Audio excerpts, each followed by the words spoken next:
ನಿಮ್ಗೆ ಒಂದು 8 ಫ್ರೇಮ್ ಇರುತ್ತೆ. ನೀವು ಇದರಲ್ಲಿ ಮಷೀನ್ ಅಲ್ಲಿ ಕ್ಲೀನ್ ಆಗಿ ತೆಗಿಬೇಕು, ಮತ್ತೆ ಫ್ರೇಮ್ ಇಂದ ಹೊರಗಡೆ ತುಪ್ಪ ಬರಬೇಕು ಅಂದ್ರೆ 6 ಫ್ರೇಮ್ ಆಗ್ತದೆ. 8 ಫ್ರೇಮ್ ಇರೋ ಬಾಕ್ಸ್ ನೀವು ಇದರಲ್ಲಿ ಫುಲ್ ತುಪ್ಪ ರೆಡಿ ಮಾಡಿ ಒಂದು ಅರ್ಧ ಇಂಚು ಹೊರಗಡೆ ಬರ್ತದೆ, ಪ್ಯಾಕ್ ಆಗುತ್ತೆ. ಸೀಲ್ ಆದ ನಂತರ ನೀವು ತೆಗಿಬೇಕು ತುಪ್ಪ. ಈಗ ಅದನ್ನ ಚಾಕುದಲ್ಲಿ ಓಪನ್ ಮಾಡಿ, ಸೀಲ್ ಆಗಿರುವಂತ ತುಪ್ಪ ಆ ಕಡೆ ಈ ಕಡೆ 2 ಸೈಡ್ ಓಪನ್ ಮಾಡಿ ಈ ಮಷೀನ್ ಅಲ್ಲಿ ಇದು ತುಪ್ಪ ತೆಗೆಯುವ ಮಷೀನ್ ಈ ತರ ಇರ್ತದೆ. ಇದರಲ್ಲಿ 4 ಫ್ರೇಮ್ ಒಂದೇ ಸಲ ಹಾಕ್ಬೋದು. ಈ ತರ ಹಾಕಿ ಒಂದ್ ಸೈಡ್ ತಿರ್ಸಿ ಒಂದು ಸ್ಲೋ ಆಗಿ ತಿರ್ಸ್ಕೊಂಡು ಹೋಗ್ತಾ ಹೋಗ್ತಾ ಸ್ಪೀಡ್ ಮಾಡಬೇಕು ತುಪ್ಪ. ಆ ನಂತರ ಮತ್ತೆ ಉಲ್ಟಾ ರೊಟೇಟ್ ಮಾಡಿದ್ರೆ ಒಂದ್ ಸಲಕ್ಕೆ ತುಪ್ಪ ಬರ್ತದೆ. 4 ಫ್ರೇಮ್ ಹಾಕೊಂಡು ತೆಗಿಬೇಕು. ಒಂದು ಸೂಪರ್ ಅಲ್ಲಿ 6 ಫ್ರೇಮ್ ಇದ್ರೆ 1.5 ಇಂದ 2 kg ವರೆಗೆ ತುಪ್ಪ ತೆಗಿಬಹುದು. 1.5 ಇಂದ 2 kg ವರೆಗೆ. ಇದು ನಿಮ್ಗೆ ಯಾರಿಗಾದ್ರೂ ಭಯ ಇದ್ರೆ ಮುಖಕ್ಕೆ ಕಚ್ಚುತ್ತೆ, ನೆಕ್ಸ್ಟ್ ನೀವೇನಾದ್ರೂ ಫಂಕ್ಷನ್ ಹೋಗ್ಬೇಕು, ಇವತ್ತು ಏನ್ ಬಾಕ್ಸ್ ಮುಟ್ಲೇಬೇಕು ಅಂತ ಇದ್ರೆ 2 ದಿನ ಮುಖ ಎಲ್ಲ ಉತ್ಕೊಳ್ಳೋದಂತಾದ್ರೆ ಇದನ್ನ ಮುಖ ಬರದೆ ಕೈ ಹ್ಯಾಂಡ್ ಗ್ಲೌಸ್ ನೀವು ಅಥವಾ ಅಷ್ಟು ಸೆಟ್ ಆಗಲ್ಲ ನೀಟಾಗಿ, ನೀವು ಹಾಕೊಂಡು ಯೂಸ್ ಮಾಡಬಹುದು. ಇದು ಜೇನು ಬಾಕ್ಸಿನ ಕ್ಯಾಪ್. ಇದರಲ್ಲಿ ಸುಮಾರು ಒಂದು 2.5 ಇಂಚ್ ಗ್ಯಾಪ್ ಇರುತ್ತೆ. ಇದರಲ್ಲಿ ಮೇಲ್ಗಡೆ ನೀವು ಫೀಡಿಂಗ್ ಲೋಟ ಇರುತ್ತೆ. ಇದನ್ನ ನೀವು ನಿಮ್ಮ ಕಡೆ ಏನು ಭಾರಿ ಅವಶ್ಯಕತೆ ಬೀಳಲ್ಲ, ಎಲ್ಲ ಸೀಸನ್ ಅಲ್ಲೂ ಇರ್ತದೆ. ನಮ್ಮ ಹಾಗಲ್ಲ, ನಾವು ಮಳೆಗಾಲದಲ್ಲಿ ಪೂರ್ತಿ ಆಹಾರ ಕೊಡಬೇಕು. ಇದರಲ್ಲಿ 2 ಈ ಕಡೆ 2 ಏರ್ ಹೋಲ್ ಇರುತ್ತೆ ಬಾಕ್ಸ್ ಅಲ್ಲಿ ಟೆಂಪರೇಚರ್ ಮೇಂಟೈನ್ ಮಾಡಲಿಕ್ಕೆ. ಅನಂತರ ಇದ್ರ ಮೇಲ್ಗಡೆ ಶೀಟ್ ಇರುತ್ತೆ. ಇದು ಕ್ಯಾಪ್.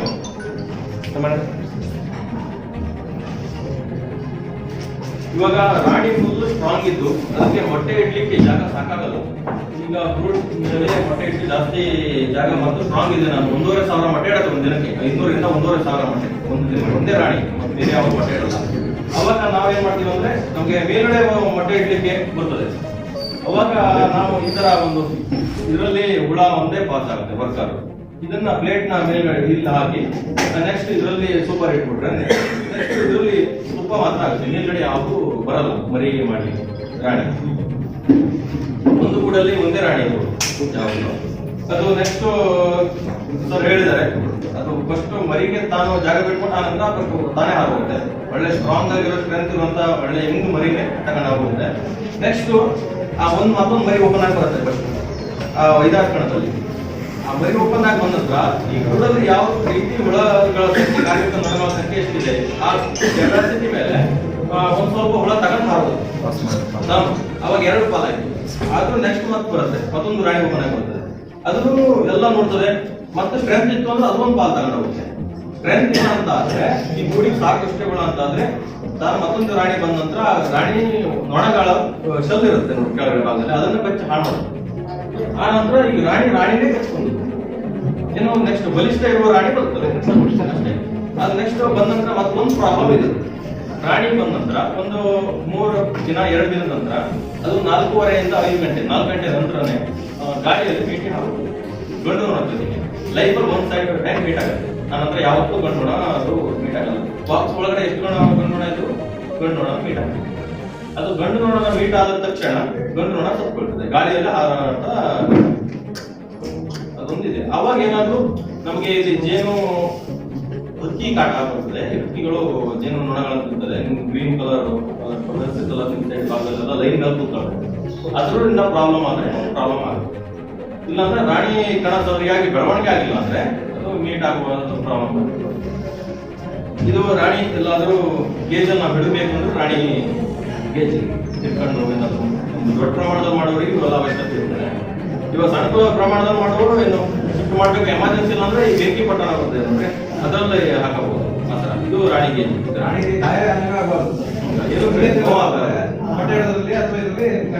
ಈಗ ಒಂದು ಜೇನು ಫೀಡ್ ಮಾಡ್ಬೇಕಂದ್ರೆ ಒಂದು 8 ಫ್ರೇಮಿಂಗ್ ಬಾಕ್ಸ್ ಇಲ್ಲಾಂದ್ರೆ ಒಂದು 600 ml ಫೀಡ್ ಮಾಡ್ಬೇಕು. ಅರ್ಧ ಲೀಟರ್ಗಿಂತ ಜಾಸ್ತಿ ಮಾಡಬೇಕು. ಹುಳಗಳ ಸಂಖ್ಯೆ ಭಾರಿ ಇರ್ತದೆ. ನೀವು ಅದಕ್ಕಿಂತ ಕಡಿಮೆ ಪ್ರಮಾಣದಲ್ಲಿ ಫೀಡ್ ಮಾಡಿದ್ರೆ ಅದು ಡೆವಲಪ್ ಆಗೋ ಪ್ರಮಾಣ ಕಡಿಮೆ ಆಗ್ತದೆ, ಬೇಗ ಡೆವಲಪ್ ಆಗಲ್ಲ. ನೆಕ್ಸ್ಟ್ ಇದು ಸೋಲಾರ್ ಟ್ರ್ಯಾಪ್. ನಾವು ಹೇಳ್ತಲ್ಲ ಕಾಲಲ್ಲಿ ತರೋದನ್ನ ಈ 4 mm ಸೈಜ್ ಹೋಲಲ್ಲಿ ಪಾಸ್ ಆದ ನಂತರ ಈ ಕೆಳಗಡೆ ಬೀಳ್ತದೆ. ಅದು ಈ ಟ್ರೇ ಅಲ್ಲಿ ಇವಾಗ ಸೂರ್ಯಕಾಂತಿ ಪ್ಲಾಟಲ್ ಆದ್ರೆ ಫುಲ್ ಕಲೆಕ್ಟ್ ಆಗುತ್ತೆ. ಈ ಕೆಳಗಡೆ ಈ ಜಾಗ ಬೀಳುತ್ತೆ. ನೆಕ್ಸ್ಟ್ ಬಿಸ್ ನಂತರ ಜೇನು ಅದನ್ನ ತಿನ್ಲಿಕ್ಕೆ ನೋಡುತ್ತೆ. ಆದ್ರೆ ಇದು ತೆಗೆಯೋದ್ರಿಂದ ಜೇನು ವೀಕ್ ಆಗುತ್ತೆ. ಒಳಗಡೆ ಆಹಾರದ ಸ್ವಲ್ಪ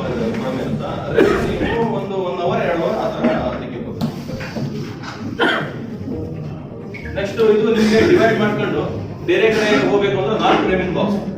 ಇವಾಗ ಈ ತರ ಬಾಕ್ಸ್ ಆದ್ರೆ ವೇಟ್ ಜಾಸ್ತಿ ಆಗುತ್ತೆ, ಟ್ರಾನ್ಸ್ಫರ್ ಮಾಡ್ಲಿಕ್ಕೆ ಆಗಲ್ಲ, ಟೆಂಪರೇಚರ್ ಚಳಿಗಾಲದಲ್ಲಿ ಮೇಂಟೈನ್ ಆಗಲ್ಲ.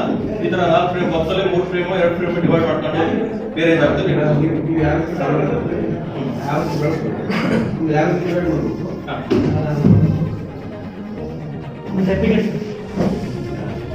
ಇವಾಗ ನಾವು 4 ಫ್ರೇಮ್ ಕಾಲನಿ ಕೊಟ್ಟಿರ್ತೀವಿ.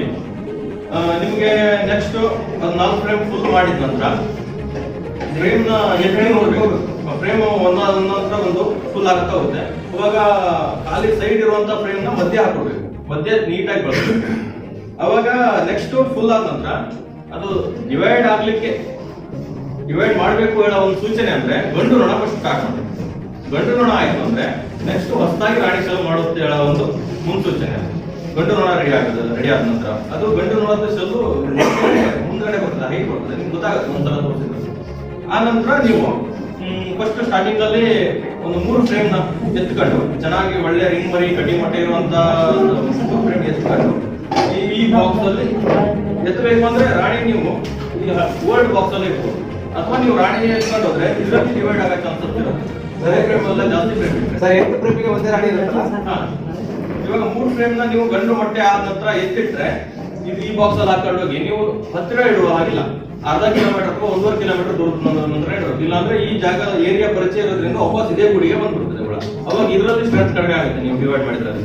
ಇದರಲ್ಲಿ ತಗೊಂಡು ಹೋಗಿ ನೀವು 3 ಫ್ರೇಮ್ ಇಟ್ರೆ 3 ಫ್ರೇಮ್ ಹುಳ ನೀವು ಶಿಫ್ಟ್ ಮಾಡ್ಕೊಂಡು ಇಟ್ಟ ನಂತರ ಅದರಲ್ಲಿ ಎಮರ್ಜೆನ್ಸಿ ಕ್ಲೀನ್ ರೆಡಿ ಆಗಬೇಕು. ರಾಣಿ ಈಗ ಕಣ ಇರಲಿಲ್ಲ, ಇದೇ ರಾಣಿ ಇಟ್ಟಿರುವ ಕೆಲಸ ನೊಣ ಆಗುವಂತ ಮೊಟ್ಟೆಗೆ 7 mm ಇಂದ 8 mm ಹೋಲ್ ರೆಡಿ ಮಾಡ್ಕೊಂಡು ಅದಕ್ಕೆ ರಾಯಲ್ ಜೆಲ್ಲಿ ಫೀಡ್ ಮಾಡಬೇಕು. ಆ ನಂತರ 8 ರಿಂದ 3 ದಿನದ ರಿಂಗ್ ಮರಿ ಫೀಡ್ ಮಾಡುತ್ತೆ. 3 ದಿನ ಇರುವಂತ ರಿಂಗ್ ಮರಿ ಅವಾಗ ಅಲ್ಲಿ 3 ದಿನ ಕಳೆದೋಗಿರುತ್ತೆ. ಅದು 8 ರಿಂದ 9 ದಿನ ಓಪನ್ ಆಗಿ ಬರ್ತದೆ. ರಾಣಿ ರೆಡಿ ಆದ ನಂತರ ರೆಡಿಯಾಗಿ ಹೊರಟು ಬರ್ತದೆ. ನೀವು 8 ದಿನದಲ್ಲಿ ಬಾಕ್ಸ್ ನ ಚೆಕ್ ಮಾಡಬೇಕು. ಚೆಕ್ ಮಾಡಿ ನಿಮ್ಗೆ ಯಾವುದು ಶೆಲ್ ಒಳ್ಳೆ ಚೆನ್ನಾಗಿ ಕಾಣಿಸುತ್ತೆ, ಚೆನ್ನಾಗಿ ಬೆಳೆದಿದೆ, ಆ ಶೆಲ್ ನ ನೀವು ಒಂದಿಟ್ಟು ಬಾಕಿನೆಲ್ಲ ತೆಗಿ, ಬಾಕಿ ರಾಣಿ ಕಾಣಲ್ಲ. ನೆಕ್ಸ್ಟ್ ನಿಮ್ಗೆ ಇದು ಒಳ್ಳೆ ಗೋಲ್, ಈ ಸಲ ಚೆನ್ನಾಗಿ ತುಪ್ಪ ಬಂದಿದೆ, ಏನು ಎಲ್ಲ ಆಗಿದೆ ಅಂದ್ರೆ ಈ 3 ಫ್ರೇಮ್ ನ ರಾಣಿ ಶೆಲ್ ಇರುತ್ತಲ್ಲ ಇದು ರೆಡಿ ಆದ ನಂತರ ಬೇರೆ ಬಾಕ್ಸ್ ಇದರಲ್ಲಿ ಎಷ್ಟು ಶೆಲ್ ಇದೆ ಅಂತ ತಿಳ್ಕೊಂಡು, ನಿಮ್ಮ ಹತ್ರ ಒಂದು 5 ಬಾಕ್ಸ್ 10 ಬಾಕ್ಸ್ ಇದ್ರೆ ಇದರಲ್ಲಿ ಎಷ್ಟು ಶೆಲ್ ಇದೆ ಅಂತ ತಿಳ್ಕೊಂಡು ಇದರಲ್ಲಿ 3 ಫ್ರೇಮ್ ಅಥವಾ 2 ಫ್ರೇಮ್ ಡಿವೈಡ್ ಮಾಡ್ಕೊಂತ ಹೋಗ್ಬೇಕು. ಬೇರೆ ಕಡೆ ಡಿವೈಡ್ ಮಾಡಿ ತಗೊಂಡು ಆ ನಂತರ ಇದರಲ್ಲಿ ಇರುವಂತಹ ಶೆಲ್ ನ ಕಟ್ ಮಾಡಿ 1 ಇಂಚ್ ಮೇಲ್ಗಡೆ ರೆಡ್ ಕಟ್ ಮಾಡಿ ಆ ಬಾಕ್ಸ್ ಕೊಡ್ಬೇಕು ಒಂದು ಅರ್ಧ ಗಂಟೆ ಬಿಟ್ಟ ನಂತರ. ಅವಾಗ ನಿಮ್ಗೆ ಒಂದೇ ಸಲ ಇದನ್ನ ಶೆಲ್ ಬೆಳೆಸ್ಕೊತೀರಿ, ಒಂದೇ ಸಲ ಅಷ್ಟು ಬಾಕ್ಸ್ ಡಿವೈಡ್ ಆಗುತ್ತೆ. ಇದು ರಾಣಿ ಓಪನ್ ಆಗಿ ಬಂದು ಶೆಲ್ ಓಪನ್ ಆಗಿ ಬಂದು 3 ದಿನಕ್ಕೆ ಕೆಲಸ ಶುರು ಮಾಡ್ತೀವಿ. ಇಲ್ಲಾಂದ್ರೆ ಕೆಲಸ ನಿಲ್ಲಿಸ್ಬಿಡುತ್ತೆ ಹುಳ. ಒಂದು 15 ದಿವಸ 14 ದಿವಸವರೆಗೆ ಗೂಡೋದು ಯಾವ್ದು ಕೆಲಸ ಆಗಲ್ಲ. ರಾಣಿ ರೆಡಿ ಆಗ್ಬೇಕಾದ್ರೆ ಸ್ಟಾಪ್ ಮಾಡ್ಬಿಡುತ್ತೆ. ಇವಾಗ ಈ ತರ ಮಾಡಿ ಇದರಲ್ಲಿ ರಾಣಿ ರೆಡಿ ಆದ ನಂತರ ರಾಣಿ ಬಂದು ಗಂಡು ಜೊತೆ ಮೀಟ್ ಆಗಿ ಆ ನಂತರ ಫುಲ್ ಸ್ಪೀಡ್ ಕೆಲಸ ಮಾಡುತ್ತೆ. ಮಸಾಲ ಫುಲ್ ಸ್ಪೀಡ್ ಆಗುತ್ತೆ ಬೆಳವಣಿಗೆ. ಆ ನಂತರ ನೀವು ಇವಾಗ ನೆಕ್ಸ್ಟ್ ಸೂಪರ್ ಮೇಲ್ಗಡೆ ಹಚ್ಚಬೇಕು. ಯಾವಾಗ ಅಂದ್ರೆ ಇದರಲ್ಲಿ ಡಿವೈಡ್ ಆಯ್ತು, ನಿಮ್ಗೆ ತುಪ್ಪ ಫುಲ್ ಬರ್ತಾ ಇದ್ರೆ ಡಿವೈಡ್ ಆಗೋ ಮೂಮೆಂಟ್ ಕಡಿಮೆ ಇರುತ್ತೆ. ಎಲ್ಲ ಕಡೆ ತುಪ್ಪ ಬರ್ತಾ ಇದ್ರೆ ಇದರಲ್ಲಿ ಲಾಸ್ಟ್ ಆ ಕಡೆ ಈ ಕಡೆ ಫ್ರೇಮ್ ಅಲ್ಲಿ ತುಪ್ಪನೇ ಜಾಸ್ತಿ ಇರುತ್ತೆ. ಅವಾಗ ನೀವು ಇವಾಗ ಮೇಲ್ಗಡೆ ಹಾಕಿದ್ರೆ ಸಮಸ್ಯೆ ಬರಲ್ಲ, ಅಷ್ಟು ಬೇಗ ಹುಳ ಮೇಲೆ ಹತ್ತೋದು. ಇದರಲ್ಲಿ ಇದು ಮಷಿನ್ ಬಿಟ್ಕೊಡಲ್ಲ ಅಂತ ಸೋಪ್ ಆಯಿಲ್ ಯೂಸ್ ಮಾಡ್ತಾರೆ, ಸ್ಮೆಲ್ ಇರ್ತದೆ. ಇದು ಈ ಮೇಣದಾಳೆ ಮತ್ತು ರೇಟು ಕಾಸ್ಟ್ಲಿ ಆಗುತ್ತೆ ಅಂತ ಇದರಲ್ಲಿ ಸೈಡು ತುಪ್ಪದ ರಟ್ಟು ಇರೋದ್ರಿಂದ ಇದನ್ನ 3 ಪೀಸ್ ಮಾಡಬೇಕು. 2 ತೆಕ್ಕೊಂಡು 3 ಪೀಸ್ ಮಾಡಿ ಇದಕ್ಕೆ ಕೆಳಗಡೆ ಕೊಡಬೇಕು. ಅವಾಗ ಮೇಲ್ಗಡೆ ರಟ್ನ ತಾನಾಗಿ ಕಟ್ಕೊಳ್ಳಿ. ಇಲ್ಲಿ ಕೆಳಗಡೆಯಿಂದ ಮೇಲ್ಗಡೆ ಕೊಡ್ಬೇಕು. ಇದಕ್ಕೆ ನೀವು ಯೂಸ್ ಮಾಡೋದು ಬೇಕಾದ್ರೆ ದಾರ ಯೂಸ್ ಮಾಡಬಹುದು. ಈಸಿಯಾಗಿ ಮೆಥಡ್ ಅಂದ್ರೆ ರಬ್ಬರ್ ಬ್ಯಾಂಡ್ ಹಾಕೊಳ್ಳೋದು. ಅದು ಒಂದ್ 2 ದಿನದ ನಂತರ ಸ್ಟ್ರೆಂತ್ ರೆಡಿ ಆಯ್ತು ಅಂದ ತಕ್ಷಣ ಅದನ್ನ ಬ್ಲೇಡ್ ಅಲ್ಲಿ ಜಸ್ಟ್ ಟಚ್ ಮಾಡಿ ಈ ಕೈಯಲ್ಲಿ ಓಪನ್ ಮಾಡಿ ತೆಗೆದುಕೊಂಡ್ರೆ ಈಸಿಯಾಗಿ ಆಗುತ್ತೆ. ಇವಾಗ 3 ಫ್ರೇಮ್ ಫುಲ್ ಆಯ್ತು. ಆ ಕಡೆ ಒಂದು ಸೆಟ್ 3 ಫ್ರೇಮ್ ರೆಡಿ ಮಾಡಿದ್ರೆ ಅಂದ್ರೆ ಮತ್ತೆ ಬೇಕಾದ್ರೆ 3 ಫ್ರೇಮ್ ನ ಮೇಲ್ಗಡೆ ಹಾಕು ನೀವು ಅದ್ರ ಮಧ್ಯೆ ಕೊಟ್ಟರೆ ಬೇಗ ಬಳಸುತ್ತೆ. ಆನಂತರ ಈ ಕಡೆ ಲಾಸ್ಟ್ ಅಲ್ಲಿ ಇರುವಂತ ಕೊಟ್ಟರು 6 ಫ್ರೇಮಿಗೆ ಸಾಕಾಗುತ್ತೆ. ಇದರಲ್ಲಿ ಮತ್ತೊಂದು 6 ಫ್ರೇಮಿನ ಬಾಕ್ಸ್ ಬರ್ತದೆ. ಅದರಲ್ಲೂ ನೀವು ತುಪ್ಪ ತೆಗಿಬಹುದು, ಎಲ್ಲಾದ್ರಲ್ಲೂ ಮಾಡಬಹುದು. ಇದರಲ್ಲಿ 4 ಫ್ರೇಮ್ ಡಿವೈಡಿಂಗ್ ಅಷ್ಟೇ ಮಾಡಿರೋದು. ಆ ತುಪ್ಪ ತೆಗಿಯೋ ಬಾಕ್ಸ್ ಅಲ್ಲಿ ಕೆಳಗಡೆ ಜೇನ್ ಇದೆ, ಅದು ಆ ಬಾಕ್ಸ್. ಈಗ ಈ ಹುಡುಗ ಬಾಕ್ಸ್ ಎಲ್ಲ ನಾವು ಮತ್ತೆ ರೆಡಿ ಮಾಡ್ತೀವಿ. ನಾವು GST ಇರುವಂತ ಬಿಲ್ ಆಫೀಸ್ ಅಥವಾ ನಿಮಗೆ ಕೊಡ್ತೀವಿ, ಆಫೀಸ್ಗೆ ಹೋಗಿ ಕೊಡ್ತೀವಿ. ಸರ್ ಹೇಳೋದು. ಇವಾಗ ಸರ್ ಇದು ಬಗೆದಿದೆ. ಅಕಸ್ಮಾತ್ ಏನ್ ಕಟ್ಲಿಕ್ಕೆ ಬರ್ತದೆ ಅಂತ ಆಗಿದ್ರೆ ಇದು ಸ್ಮೋಕರ್, ಇದರಲ್ಲಿ ಕಾಯ್ದು ಸಿಪ್ಪೆ ಹಾಕೊಂಡು ಸ್ವಲ್ಪ ಇದನ್ನ ಮೇಲ್ಗಡೆ ಈ ಕ್ಯಾಪ್ ಹಾಕೊಂಡ್ರೆ ಆ ಬೆಂಕಿ ಕಿಡಿಗಳು ಹೊರಗಡೆ ಬರಲ್ಲ, ಅದಕ್ಕೋಸ್ಕರ ಇದನ್ನ ಹಾಕೊಂಡು ಇದರಲ್ಲಿ ಜಸ್ಟ್ ಹಿಂಗ್ ಲೈಟ್ ಆಗಿ ಹೊಗೆ ಹಾಕೊಂಡ್ರೆ ಅದು ಅಟ್ಯಾಕ್ ಮಾಡಲ್ಲ. ಕೆಲವೊಂದು ಹುಳ ಚುಟ್ಲಿಕ್ಕೆ ಬರ್ತದೆ, ಅದು ಆಕ್ಷನ್ ಕೈ ಬೇಗ ಹಿಂಗೆ ಎಳಿಬಾರ್ದು, ಸ್ಲೋ ಮೋಷನ್ ಎಷ್ಟಾಗುತ್ತೆ ಅಷ್ಟು ಸ್ಲೋ ಮಾಡಬೇಕು. ಎಲ್ಲೂ ಹುಳ ಹಚ್ಚಬಾರ್ದು. ಪ್ರೆಸ್ ಮಾಡಿದ್ರೆ ಆ ಹುಳ ಸುತ್ತರೆ ಅದರಲ್ಲಿ ಒಂದು ತರದ ಸ್ಮೆಲ್ ಬರ್ತದೆ. ಆ ಸ್ಮೆಲ್ ಇಂದ ಎಲ್ಲಾ ಹುಳನು ಅಟ್ಯಾಕ್ ಮಾಡ್ಲಿಕ್ಕೆ ಶುರು ಆಗುತ್ತೆ. ಅದು ನೆಕ್ಸ್ಟ್ ಬೇರೆ ಯಾವ್ದಾದ್ರು ಎಲೆಯಿಂದ ಉದ್ದುಕೊಂಡು ಆ ಸ್ಮೆಲ್ ಚೇಂಜ್ ಮಾಡ್ಕೊಂಡು ಬೇರೆ ಮತ್ತೆ ಮುಟ್ಬೇಕು. ಇಲ್ಲಾಂದ್ರೆ ಒಂದು ಹುಳ ಕಚ್ಚಿದ್ರೆ ಅದು ಹುಳ ಅಟ್ಯಾಕ್ ಮಾಡ್ತದೆ. ಇದು ಸ್ಮೋಕರ್ ಅಲ್ಲಿ ಕನ್ನಡಿ ಇಟ್ಟಿದ್ದಾರೆ. ಏನು ಅಂದ್ರೆ ತಕ್ಷಣ ಎಲ್ಲಾದ್ರೂ ಕಚ್ಚಿದ್ರೆ ಏನು ನಮ್ಗೆ ಒಂದು ಮುಳ್ಳನ್ನ ತೆಗಿಲಿಕ್ಕೆ ಬರಲ್ಲ, ತಕ್ಷಣ ಬೇರೆಯವ್ರು ಯಾರು ಕರಿಬೇಕು. ಇದು ಕನ್ನಡಿ ಅಂತ ಆದ್ರೆ ನಮ್ಗೆ ಎನಿ ಟೈಮ್ ನಮ್ಗೆ ಇರುತ್ತೆ. ಇದು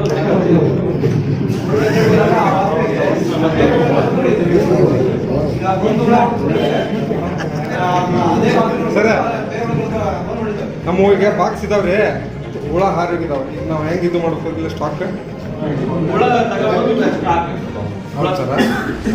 ನಮ್ಮ 14 ಪೆಟ್ಟಿಗೆ ಅದಾವ್ರಿ. ಜೇನು ಒಂದು ಇಲ್ವಾ? ಒಂದು ಸರ್. ಇದು ಮುಜಂಟಿ ಅಂತ, ನರ್ಸರಿ ಅಂತಾರಲ್ಲ ನಮ್ದು ಮುಜಂಟಿ. ಈ ಗೋಡೆಗಳಲ್ಲಿ ಮರದಲ್ಲಿ ಎಲ್ಲ ಇರ್ತದೆ. ಅದರದ್ದು ಬಾಕ್ಸ್ ಅದರಲ್ಲಿ ಒಂದು 50 ml ಇಂದ 400 ml 200 ml ವರೆಗೆ ಒಂದೊಂದು ಬಾಕ್ಸ್ ಅಲ್ಲಿ ಬರ್ತದೆ. ಇದು ಒನ್ ಟೈಮ್ ಬಾಕ್ಸ್ ಅಲ್ಲಿ ನೀವು ಚೆಕ್ ಮಾಡ್ಕೊಂಡ್ರಿ ಅಂದ್ರೆ ಲೈಫ್ ಟೈಮ್ ಯಾವಾಗಲೂ ಇರ್ತದೆ. ಹಾರೋಗಲ್ಲ, ಅದು ಹಾರೋದ್ರು ಡಿವೈಡ್ ಮಾಡಿ ಮರಿ ಅಷ್ಟೇ ಕಳಿಸ್ತಾ ಇರುತ್ತೆ. ಹಳೆ ಓಲ್ಡ್ ರಾಣಿ ಅದರಲ್ಲಿ ಇರ್ತದೆ, ಜೇನು ತರ ಉಲ್ಟಾ ಇರ್ತದೆ. ಇವಾಗ ಆಲ್ರೆಡಿ ಎಲ್ಲ ಇವಾಗ ಸೀಸನ್ ಅಲ್ಲಿ ಎಲ್ಲ ಡಿವೈಡ್ ಆಯ್ತು. ಇವಾಗ ಇದು ಈ ತರ ಕೆಳಗಡೆ ಮರಿ ಬರ್ತದೆ. ನೆಕ್ಸ್ಟ್ ಇದರಲ್ಲಿ ತುಂಬಾ ಈ ತರ ಬಾಕ್ಸ್. ಇದು ಬಾರಿ ಸಣ್ಣ ಹೂಗಳಿಗೆ ಪಾಲಿನೇಷನ್ ಇದು ಬಾರಿ ಜಾಸ್ತಿ. ಇದು PVC ಪೈಪ್ ನಲ್ಲಿ ಮಾಡಿದ್ದು. ಇದರಲ್ಲಿ ಈ ತರ ಇರ್ತದೆ. ಅವಸರ್ಪಣೆ ಇಲ್ಲಿ ಇದರಲ್ಲಿ ಒಂದೊಂದು ಹೂವು ಮತ್ತೆ ಮರಿಗಳನ್ನ ರೆಡಿ ಮಾಡ್ಕೊಳ್ಳುತ್ತೆ. ಅದು ಸ್ವಲ್ಪ ಪ್ರಮಾಣದ ತುಪ್ಪನೂ ಇಟ್ಕೊಳ್ಳುತ್ತೆ. ನೆಕ್ಸ್ಟ್ ಇದರಲ್ಲಿ ಗ್ಯಾಪ್ ಸಾಕಾಗುತ್ತಿಲ್ಲ. ಆ ನಂತರ ಇದರಲ್ಲಿ ಏನು ಅಂದ್ರೆ ಇದೊಂದು ಪ್ಲಾಸ್ಟಿಕ್ ಶೀಟ್ ಆಗಿರ್ತದೆ. ಇದನ್ನ ಹೇಳಿದ್ರೆ ಇದರಲ್ಲಿ ಒಳಗಡೆ ತುಪ್ಪ ರೆಡಿ ಮಾಡಿರೋದು ಇದರಲ್ಲಿ ಈಸಿಯಾಗಿ ಮೇಲ್ಗಡೆ ಇದರಲ್ಲಿ. ಆ ನಂತರ ನೆಕ್ಸ್ಟ್ ಪ್ಲಾಸ್ಟಿಕ್ ಶೀಟ್ ಛೇದದಲ್ಲಿ ಈ ಪೈಪ್ ಒಳಗಡೆ ಹಾಕಿ ಮತ್ತೆ ಫಿಟ್ ಮಾಡಿದ್ರೆ ನೆಕ್ಸ್ಟ್ ತುಪ್ಪ ರೆಡಿ ಆಗುತ್ತೆ. ಈ ತರ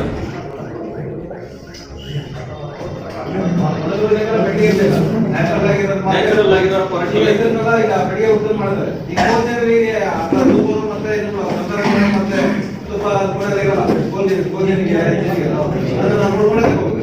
ಕೋಲ್ ಜನ ಹೆಜ್ಜೆಯನ್ನ ಯಾವ ವಾಪಸ್ ಹಾಕ್ಲಿಕ್ಕೆ ಆಗಲ್ಲ. ಓಪನ್ ಆಗಿರುವಂತ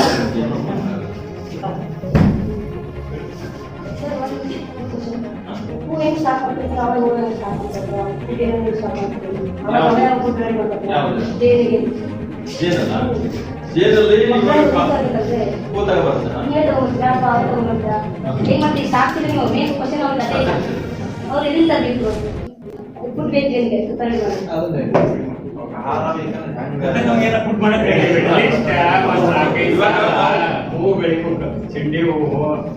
ಒಂದು ಏರಿಯಾದಲ್ಲಿ ಬಾಕ್ಸ್ ಇದೆ ಅಂದ್ರೆ ಒಂದು ಏರಿಯಾದಲ್ಲಿ 1.5 ಕಿಲೋಮೀಟರ್ ರೌಂಡ್ ಸೈಡಲ್ಲಿ 3 ಕಿಲೋಮೀಟರ್ ರೌಂಡ್ ಕವರ್ ಆಗುತ್ತೆ.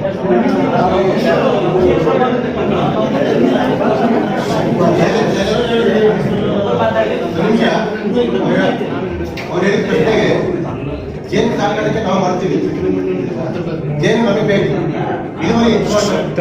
ಬೆಳೆ ಎಲ್ಲಿ ಇರ್ತದೆ, ನೀವು ಜೇನು ಪೆಟ್ಟಿಗೆ ಬೆಳೆ ಬೆಳೆದಿರೋ ಜಾಗದಲ್ಲಿ ತೋಟವಾಗಿ ಇಟ್ಕೊಬಹುದು, ಅಥವಾ ಕಾಡಲ್ಲಾದ್ರೂ ಇಟ್ಕೊಬಹುದು, ಅಥವಾ ಬೆಳೆ ಬೆಳೆದಿರ್ತಕ್ಕಂಥ ಈಗ ನಾವು ಪೆಟ್ಟಿಗೆ ಇಟ್ಟಿದ್ದೀನಿ ಪಕ್ಕದಾಗ ಇಲ್ಲಿ ಒಳ್ಳೆ ಬೆಳೆ ಹಾಕಿದ್ದೇನೆ, ಅವು ಇಟ್ಟಿಲ್ಲ. ಬಟ್ ನನ್ನ ಪೆಟ್ಟಿಗೆ ಕೆಲಸ ಮಾಡ್ತದೆ, ಅವ್ರು ಅದನ್ನ ಕೆಲಸ ಮಾಡ್ತದೆ, ಅವು ಇಳುವರಿ ಹೆಚ್ಚು ಮಾಡ್ತದೆ, ನನಗೆ ತುಪ್ಪ ಸಿಗುತ್ತೆ. ಈ ಪ್ರಶ್ನೆ ಎಂತ ಇತ್ತು ಈಗ? ಇದೇ ಪ್ರಶ್ನೆ.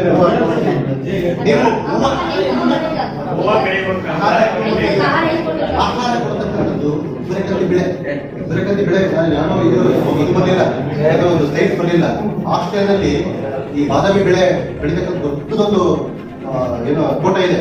ಆ ತೋಟದಲ್ಲಿ 1000 ಪೆಟ್ಟಿಗೆ ಇಟ್ಕೊಂಡು ಬೆಳೆ ಬೆಳೀತಾರೆ. ಅದು ಸ್ಥಳಾಂತರ ಜೇನು ಕೃಷಿ ಅಂತ ಕರೀತಾರೆ. ಸ್ಥಳಾಂತರ ಜೇನು ಕೃಷಿ ಅಂದ್ರೆ ಎಷ್ಟೊಂದು ಕಡೆ ಒಯ್ದು ನಿಮಗೆ ಗೊತ್ತಿಲ್ಲ, ಬರೀ ಜೇನು ಸಾಕಾಣಿಕೆ ತುಪ್ಪ ತುಪ್ಪ ತುಪ್ಪ ಅಂತಷ್ಟೇ ನಮ್ಮ ತಲೆಯಲ್ಲಿದೆ. ಬಟ್ ಪಾಶ್ಚಿಮಾತ್ಯ ಜೇನು ಬೇರೆ ಬೇರೆ ದೇಶದಲ್ಲಿ ಸಾವಿರಾರು ಕೋಟಿ ರೂಪಾಯಿ ಸ್ಥಳಾಂತರ ಜೇನು ಕೃಷಿಯಿಂದ ಮಾಡ್ತಾರೆ. ಅಂದ್ರೆ ಬೆಟ್ಟಿಗೆ ಯಾರ ಹತ್ರ ಇತ್ತು ಬಾಡಿಗೆ ಕೊಟ್ಟು ತಗೊಂತಾರೆ ಅದನ್ನ. ಬಾಡಿಗೆ ನಮ್ಮ ತೋಟದಲ್ಲಿ ಇವತ್ತು ಬಹಳ ಬೆಳೆ ಇದೆ. ಇದು 6 ತಿಂಗಳ ಬೆಳೆ, ಬಾದಾಮಿ ಸಖತ್ತಾಗಿ ಬರ್ತದೆ. ನಮಗೆ ಒಂದು 8 ತಿಂಗಳ ಬೆಳೆ ಇರ್ತದೆ. 8 ತಿಂಗಳು ನಮ್ಮ ಬೆಳೆ ತೋಟದಲ್ಲಿ ತಂದಿಡ್ರಿ, ನಿಮಗೆ 4,000 ರೂಪಾಯಿ 5,000 ರೂಪಾಯಿ ಪೆಟ್ಟಿಗೆ ಕೊಡ್ತೀವಿ ಅಂತ ಹೇಳಿ. ಅವಾಗ ಇಳುವರಿ ಅಷ್ಟು ಹೆಚ್ಚಾಗಿರುತ್ತೆ. ಅವನಿಗೆ ಪೆಟ್ಟಿಗೆ ನಿಮ್ದು ಸುಮ್ಮನೆ ಕೊಡ್ತಾರೆ, ಇಳುವರಿ ಜಾಸ್ತಿ ಆಗುತ್ತೆ. ಸೊ ಹಾಗಾಗಿ ಇದು ಬಹಳಷ್ಟು ಕಡೆ ಪೆಟ್ಟಿಗೆ ಬೆಳೆ ಎಲ್ಲಿ ಅಂತ ಪೆಟ್ಟಿಗೆ ಒಯ್ತಾರೆ. ಈಗ ಅದಕ್ಕೆ ಹೇಳ್ತಾರೆ, ಈಗ ಸುತ್ತಮುತ್ತ ನಾವು ಏನು ಜೇನು ಸಾಕಾಣಿಕೆ ಮಾಡ್ತೀವಲ್ಲ, ಸುತ್ತಮುತ್ತ ಹೂವಿನ ಒಂದು ಬೆಳೆ ಎಲ್ಲ ಹೆಚ್ಚಿಗೆ ಇದ್ದ ಟೈಮ್ನಾಗ ನಾವು ಅವಾಗ ಸಂಬಂಧ ಅಳವಡಿಸಿಕೊಂಡು ಅದಕ್ಕೆ ಕರೆಕ್ಟಾಗಿ ಆಹಾರ ನಿಮ್ದು ಒಂದು ಮನೆ ಒಂದು ಏರಿಯಾದಲ್ಲಿ ನಿಮ್ದು ತೆಂಗಿನ ಮರ ಇರ್ತಿರುತ್ತೆ ಒಂದು ಊರಲ್ಲಿ. ಆ ತೆಂಗಿನ ಮರದಲ್ಲಿ ಡೈಲಿ ತಿಂಗಳ ಒಂದು ಹಿಂಗಾರ ಬರುತ್ತೆ. ಅದ್ರದ್ದು ಪಾಲಿನೇಷನ್ ಡೈಲಿ ಸಿಗುತ್ತೆ. ಅದು ಡೈಲಿ ಆಹಾರ ಸಿಗುತ್ತೆ. ಪ್ರತಿಯೊಬ್ಬರ ಮನೆ ಒಂದು ತೆಂಗಿನ ಮರ ಅಂತ ಇದ್ದೇ ಇರುತ್ತೆ. ಟೋಟಲ್ ಆಗಿ ಎಲ್ಲಾ ತೆಂಗಿನ ಮರದಲ್ಲಿ ಆಹಾರ ಸಿಗುತ್ತೆ. ಜಾಸ್ತಿ ಡೆವಲಪ್ ಆಗ್ಬೇಕಂದ್ರೆ ಜಾಸ್ತಿ ಹೂ ಇರುವಂತ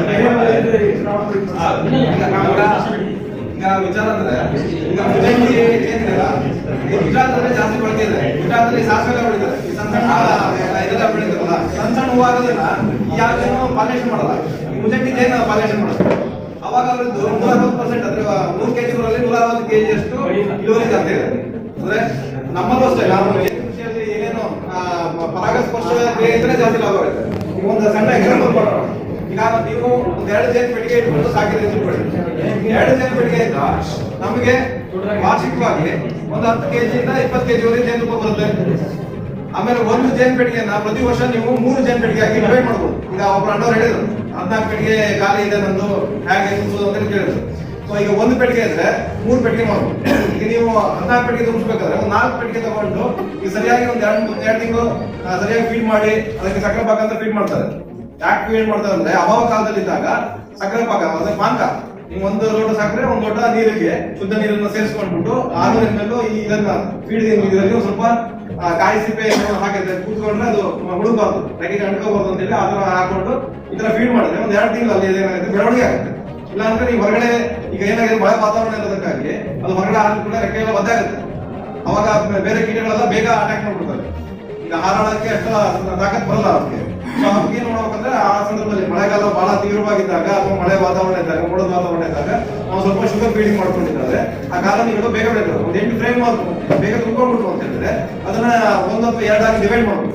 ಡಿವೈಡ್ ಮಾಡಿದಾಗ ನೀವು 1 ವರ್ಷದಲ್ಲಿ 4 ಪೆಟ್ಟಿಗೆ ಇಟ್ಕೊಂಡಿದ್ರೆ 12 ಪೆಟ್ಟಿಗೆ ನೀವೇ ತುಂಬಿಸ್ಬೋದು. ಉಳಿಕೆ ಖಾಲಿ ಇರೋಂತ 8 ಪೆಟ್ಟಿಗೆನೂ ನೀವೇ ಈ ಸೀಸನ್ ಅಲ್ಲೇ ತುಂಬಿಸ್ಕೋಬಹುದು. ಈಗ 4 ಗೂಡುಗಳನ್ನ ನೀವು ತಗೊಂಡ್ರೆ ಸಾಕಾಗುತ್ತೆ. ಉಳಿಕೆ 8 ಗೂಡುಗಳನ್ನ ನೀವು ಜನವರಿ 8 ಒಳಗೆ ಕುಡಿಸುವ ಸಾಧ್ಯತೆ ಇದೆ. ಈಗ 4 ಗೂಡು, 1 ಗೂಡಲ್ಲಿ ಮತ್ತೆ 3 ಗೂಡು ಮಾಡಬಹುದು ಅಂತ ಹೇಳಿದ್ರೆ ಇವತ್ತಿನ ಗೂಡು ರೇಟ್ ಇರತಕ್ಕಂಥದ್ದು 1,500 ರಿಂದ 2,000 ರೂಪಾಯಿ ರೇಟ್ ಇದೆ.